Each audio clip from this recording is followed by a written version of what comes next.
Hey guys, thanks for tuning in to Mariel's Realistic Real Estate Advice. I'm Mariel with Fathom Realty. This week is going to be a short, kind of fun video. It's going to be going over the buying side. Next week we'll be going over the selling side, what you should expect when you first meet a realtor that you've spoken to or maybe have talked to online and you're meeting them for the very first time. Just for safety reasons, you want to make sure that you can identify the person that you're about to be walking into a home with. And what are some of the questions that they might ask you to do the same for them to make sure they're staying safe.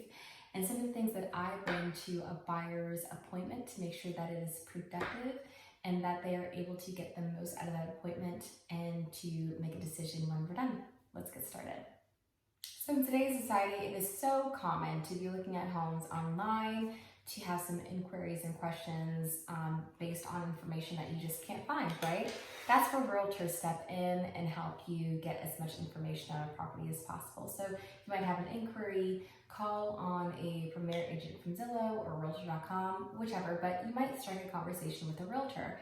And if things go well, if that conversation goes well, you might make an appointment to see a home in person. So one of the things that realtors should be doing when they meet a client for the very first time is coming up to you and introducing themselves. Make sure that the name matches. If it doesn't, ask if they have a nickname or if they go by something else. You've spoken to X, Y, and Z, and make sure you clarify. One of the things that realtors are known for is a name badge. Make sure the name that you remember or have seen during your discussions matches the name tag. My card and a lot of other realtors have a card with their face and their logo on it and then some information on the back. I always give them a card before and or after our meeting, just so they can take it with them and they can put it in their car or their wallet, whatever their purse may have you.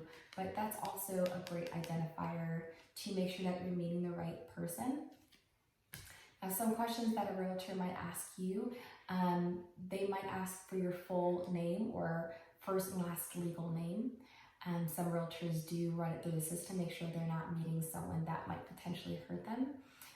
But they also might ask you to send them a picture of your ID. Now, don't be alarmed, but they just want to make sure that the person that they meet, you can always fake a name, but the person that they meet does match their identity that they find either online, and when they do some research that it's going to be the same person. So that is it for identifying who you're going to meet with. Let's talk about some of the fun stuff that a realtor might bring to make sure that you have a great showing and to make sure that viewing is as productive as. All right, some of the stuff that I tend to bring when I'm meeting buyers, it doesn't matter if it's the first time or the 50th time, I always bring some things like a pen, a pencil, things to write with, a clipboard to follow, call me old school, but I don't care, and the MLS sheet.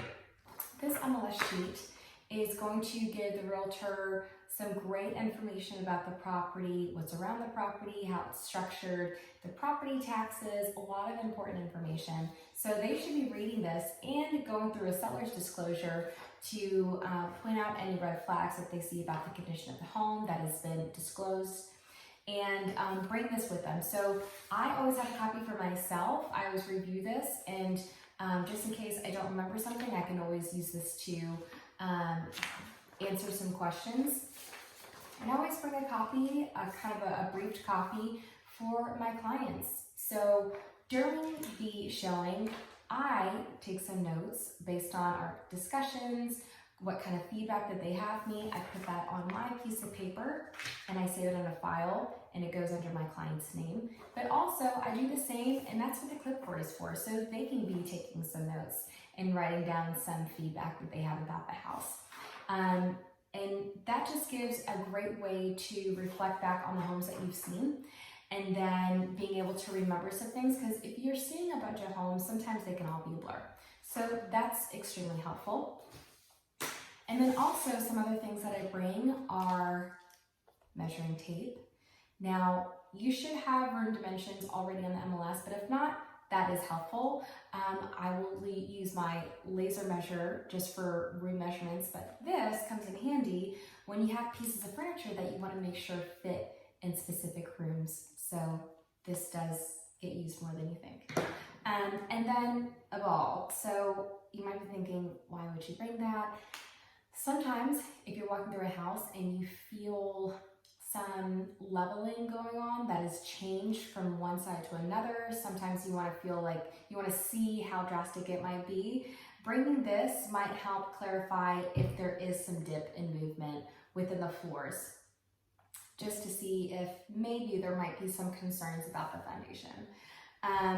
I always do bring my handy dandy laptop just in case there are things like, let's go over the survey, let's look at the plat, and try to see some other comps around the neighborhood just in case they want to run a CMA right there and then, if they're thinking about putting on an offer. So those are some of the things that I bring. Don't be alarmed if your realtor, if you're meeting for the first time, asks you to show some identification and just to verify to make sure that they're meeting the right person. You never know these days, and you want to make sure that you're doing the same and keeping yourself safe. I hope this video is helpful. If you have any questions or comments, please drop them below. My information's on my profile. Next week, we're going to be going over the selling side, what I prepare for listing presentations and interviews, and what kind of things that I go over. So until then, I hope you guys have a blessed weekend, and I will talk to you next week.